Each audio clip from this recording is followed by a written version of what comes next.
The subject of today is Lucas Tracy. Now, before I begin all this, I don't want to give the impression that I dislike this guy, because I actually listen to a lot of his stuff, and I think he's entertaining, and some of his takes are interesting, but he's definitely had a lot of bad ones lately, and I want to call him out on those. But before I get to that, welcome to the channel. My name is Sean. I'm a very long-time MMA fan, going all the way back to the early 90s and the very first UFCs, and I'm excited to start sharing some of my perspectives with the community here online, so thank you for being here. But with that said, let's get to some of the takes from Lucas Tracy, which have been absolutely awful.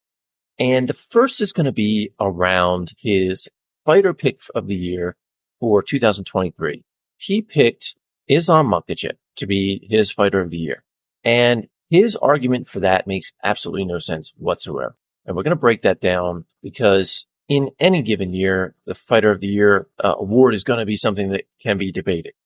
But I don't think there's a strong case at all for his pick, and yet he argues it so passionately that I have to scratch my head a little bit. So he is basing his pick on the fact that Islam Makhachev beat Alexander Volkanovski, who was the pound-for-pound best in the world during that time frame, but at a lower weight class, of course, which in and of itself is a bit of a knock, but there are much stronger reasons why he's not the fighter of the year based on the actual performances against Volkanovski. If we go back to the first fight, it was an incredible fight. Absolutely one of the best fights of the year, without question. But it was also an incredibly close fight. And it was one that legitimately could have gone either way. If the judges had come back and given Volkanovski the win, I don't think a lot of people would have been terribly surprised. But even more significant than that is the fact that at the end of the fifth round, Islam Makhachev was on his back getting pummeled. If that fight had gone on for another round or two, it's very possible that he would have been finished by Alex. Also, if you go back further into the fight, when in some of the rounds he was simply just controlling, but he really wasn't doing any work or really wasn't doing any damage, there he was just more or less stalling and sort of winning based on time, so it wasn't overly impressive. But again, the biggest thing is that at the ending, he was losing badly, and he would have very likely lost had that fight gone on any longer. So what ended up really happening there is he ended up squeaking out a win based on some of that low damage control time that happened earlier in the fight. Now, if we move on to the next fight, the fact of the matter is Volkanovski had no business taking that fight. He looked absolutely terrible, both physically and in his performance. The moment he stepped in the ring, you could tell he was soft. You could tell he was out of shape. He admitted that he had been just sort of lounging around and eating and drinking, not even really attending fight camps. And on the other side, you had Makhachev, who not only is in his home country for this particular fight, so he has the home field advantage in terms of the location, the time zones, and all the rest, but he was actually training very heavily for a fight with Charles Oliveira, which was going to be a very competitive fight. So Makhachev is in great shape. He's prepared for a fight. He's already gone through a full fight camp.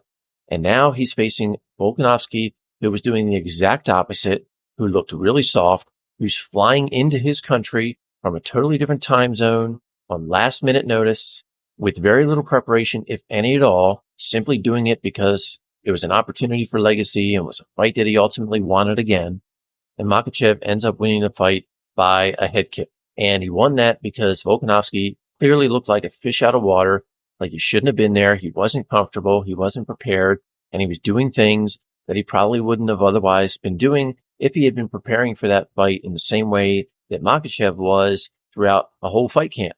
The bottom line is that Makhachev, yes, he won the fight, but he only did it because of the diminished capacity that Volkanovski was in at the time. Maybe he would have won even if Volkanovski had a full camp and all the rest. We'll never know at this point, but you can definitely tell that the guy was not prepared. He wasn't in the right mental state or anything else. Makhachev got the win, but we all can remember back to what happened when Volkanovski was fully prepared. He finished their first fight with Islam on his back getting pummeled. And I think if you look at the totality of all that together, you can't give the Fighter of the Year award to Makhachev for winning that type of fight, especially when you have the case of a Sean Strickland who actually had multiple wins against different people within the 2023 year. And he surprised and shocked the world by beating Adesanya and winning the championship, which was absolutely unexpected and incredible. To not give it to him over somebody like Islam, to me, is just lunacy. And that's off the top of my head. I'm not even taking any time to think about other people that possibly deserve that particular award. So that's terrible take number one. Let's go on to terrible take number two. And this really has to do with his opinions on the UFC 300 card. Now, I understand that a lot of people are upset with this. They don't feel like it has the bang that it should have for that type of an event. But I think there's a lot of things missing with that particular argument at this point, at least. Number one, we don't even know what all the fights are just yet. And on top of that, we don't know what the order of those fights is going to be. It's very possible that they're going to have the most stacked prelim card that has ever existed. It's also possible that there's going to be a lot of additional fights on the main card, which haven't even been announced yet, which could make it amazing. But just today, I saw him throwing shade at a women's fight, which is announced for this card. And I have to totally disagree with him here on the significance of this. And that is the Holm and Kayla Harrison fight that was announced. I absolutely love this fight for a couple of reasons. Number one, the fact that they signed Kayla Harrison is actually really exciting for the women's division.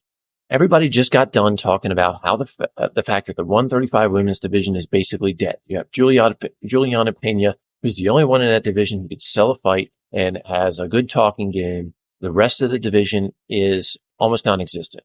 So the fact that they've now brought in someone like Kayla Harrison, who is attractive, she has a tough demeanor, she talks up a fight pretty well, and yes, she's had a loss over in the PFL. But the one thing that doesn't bother me about that is the fact that I truly believe Kayla Harrison has been incredibly bored over there. Every interview I've seen with her talking about her time in the PFL, she just has always seemed so disinterested with being there, so disinterested with the competition, and always expressing a desire to have been in the UFC. So as far as I'm concerned, it's very possible that any sort of bad performances or lackluster performances from her really could have been just based on not having much interest in being there and not having much interest in that particular competition. At least I'm willing to give that benefit of the doubt. And I'm excited to see her come into the UFC with a fresh attitude and new people to compete against. I really just think this is so much better than he is leading on by giving this impression that it's some terrible thing and some boring thing. Has Holly Holm had some bad fights? Yes, she has. Can she be boring at times? Absolutely. But nonetheless, Holly is still a good personality in the division. She's still a good competitor. And I think she'd be a great test for Kayla Harrison coming into the UFC. And I'm sure that the intention there is to try to build Kayla into a star, which she absolutely could be if things go her way in this fight. So I'm going to leave it there for this video, but I would love to hear what you think. Do you think that Lucas is out of his mind for some of the takes that he has? Please share that down in the comments. And if you liked my take on this, I would love it if you would subscribe to the channel, come back for more in the future. Thanks for listening and have an awesome day.